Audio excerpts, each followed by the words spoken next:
Hello friends, I'm George, the nice smelling gentleman. Welcome back to the channel guys, I hope that all of you are doing well. It's time for your daily dose of some fragrance content, and it's also time for another episode of a fragrance battle, or to be more exact, for an updated episode of a fragrance battle. Today I'm going to compare 4 clones of Paco Rabanne's Invictus Victory Elixir.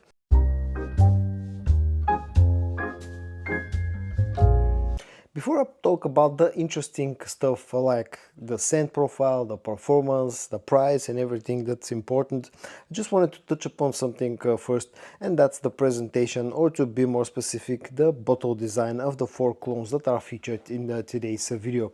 First of all, the 4 clones, the first one is from the brand of Khadlaj and it's called Epoque Artistique. The next one comes from Fragrance World and it's called Invictus Victorious Elixir. Then we have Armaf Uomo Rosso, and then we have another fragrance from Fragrance World which is called Just As Rock. But the thing that I appreciate a lot when it comes to those 4 clones is that none of them actually is a complete copy, of the bottle design of the original fragrance.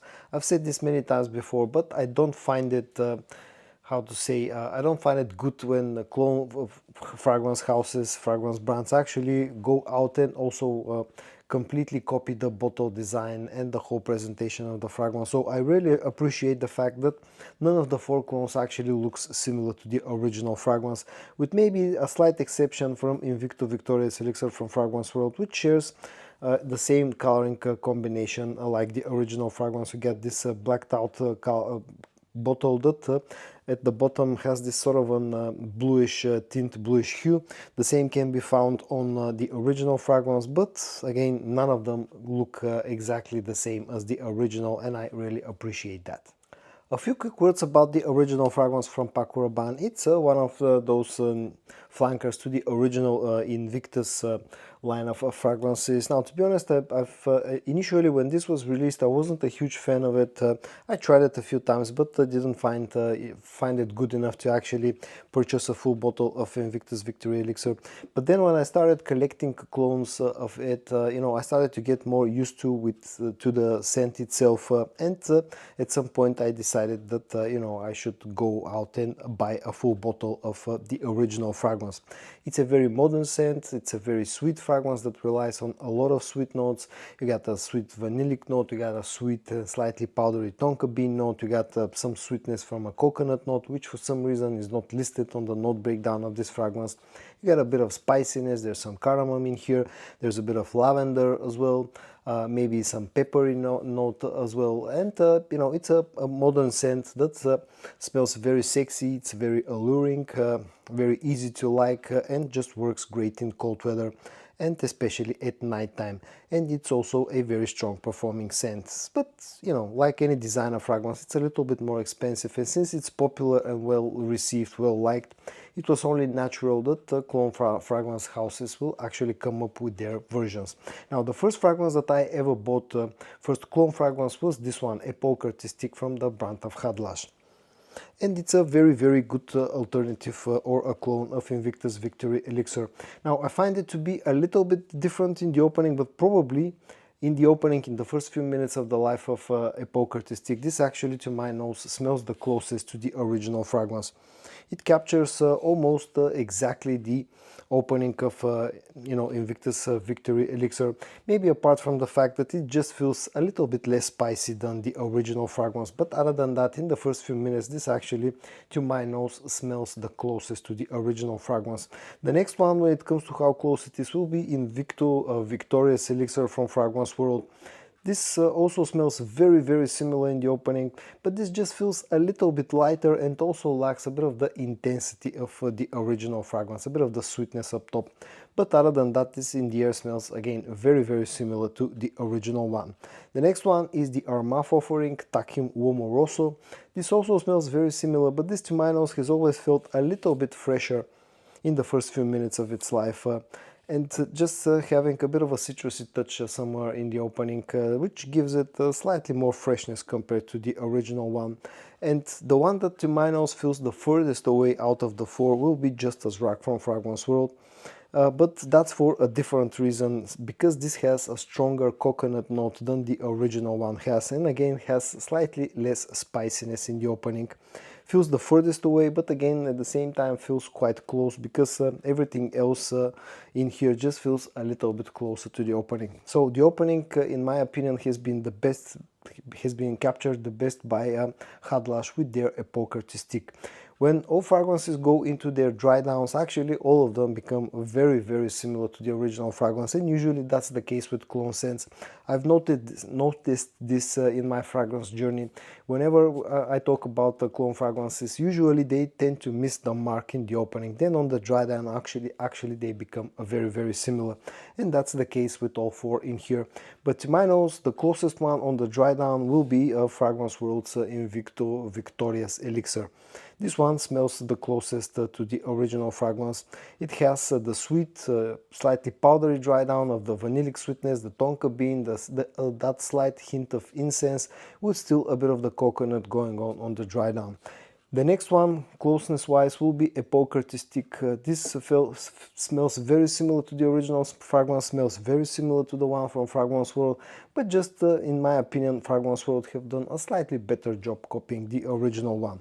And then the next two actually feel very similar on the dry down, the Armaf offering and the other Fragrance World scent, Just As Rock. Both of them on the dry down are again very similar. Maybe in fact Just As Rock is slightly closer than the Armaf fragrance on the dry down. So on the dry down, for me, the best job copying the original scent has been done by Fragrance World and Invictus Victoria's Elixir, then Khadlaj Epoque Artistique, then Just As Rock, and then Tachyon Uomo Rosso. The next important point, of course, is the performance of the clones and the original fragrance. Now, when it comes to the performance of the original, it's a very strong scent. I cannot deny that fact, although a lot of people tend to report this one as being pretty beastly. In my experience, it hasn't been exactly a beast mode performing scent, but still it's way above average. It's a very strong scent. I've been getting somewhere around about the 9 to 10 hour mark when it comes to performance, and also tends to project nicely for the first couple of hours. So performance wise, it's, in my experience, is not exactly a beast, but it's a strong performer. And when it comes to the four fragrances, the four clone fragrances featured in today's video, probably the one that gets closer to the original one, closest to the original one when it comes to performance, has been Armaf Tachyon Uomo Rosso. This one has been giving me about 8.5 to 9 hours of performance, which makes it not as powerful or as strong as the original, but this is the closest one and the strongest one out of the clones. And then the other three are pretty much neck and neck. Invictus Victoria's Elixir and Epoque Artistique usually last on my skin for about 7.5 to 8 hours. And Just As Rock probably is the weakest one, but again we're talking about small differences here. This one, at least from my testing so far, has been giving me about 7 hours. So the strongest fragrance in my experience has been Armaf Tachyon Uomo Rosso. Price-wise, because all of them come from Middle Eastern brands, they more or less tend to cost the same, at least around where I live. But the cheapest one, the one that I've paid the least amount of money out of all four, has been Armaf Tachyon Uomo Rosso.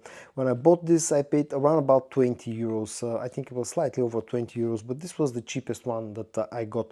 The next one, price-wise, was Invictus Victoria's Elixir. This was a few euros over the Armaf fragrance when it comes to the price. Then it was Just As Rock, which is around about 26-27 euros, so slightly more expensive than the other three. And then the most expensive one at the time that I bought it was Epoque Artistique, which lasted or cost, I paid about, I think, 31-32 euros. So the cheapest one is the Armaf fragrance. And at the end, a few final words about the four fragrances featured in today's episode of Fragrance Battle, which in my opinion does the best job overall when it comes to how close it is, the quality, and which one I've been enjoying the most. Now, for me, the overall winner, when you count in all the things, will be Invictus Victoria's Elixir from Fragrance World. In the opening, this feels very similar. I think, in my opinion, comes only second closeness wise to the original fragrance. On the dry down, this smells the closest out of all four clones. It has good quality, it has very reasonable price, and you know, good performance. So this will be the winner when it comes to, you know, scientific winner, let's call it that, because this has the closest dry down to the original fragrance and has all the other needed sort of advantages. In second place for me will come the Armaf fragrance. This does not feel super close to the original one, not as close as the ones from Fragrance World and Khadlaj, but this was the cheapest one that I bought out of all four. Also, this fragrance has the strongest performance out of all four, so that's why I'm going to rank it at number 2. At number 3 will be Epoque Artistique from Khadlaj. It's a strong fragrance that I think only comes second closeness wise overall, next to after Fragrance World's Invictus Victorious Elixir. Has good performance. Probably this one has the highest quality when it comes to the presentation, the feel of the bottle, the whole quality of the scent. This probably is the highest quality one, but it's also the most expensive, at least around here, and that's why I'm going to rank it in third place. And then in last position will be Just As Rock from Fragrance World. Not that it's a bad fragrance, in fact I've been enjoying it quite a lot, but simply this feels the furthest away compared to the original one, and also is the weakest one in here. It's not a weak fragrance on its own, but it's just the weakest one out of all four. That's the scientific score. But if I have to pick up a personal winner out of those four fragrances, for me my personal winner, my personal most favorite fragrance out of the four will be Armaf Uomo Rosso.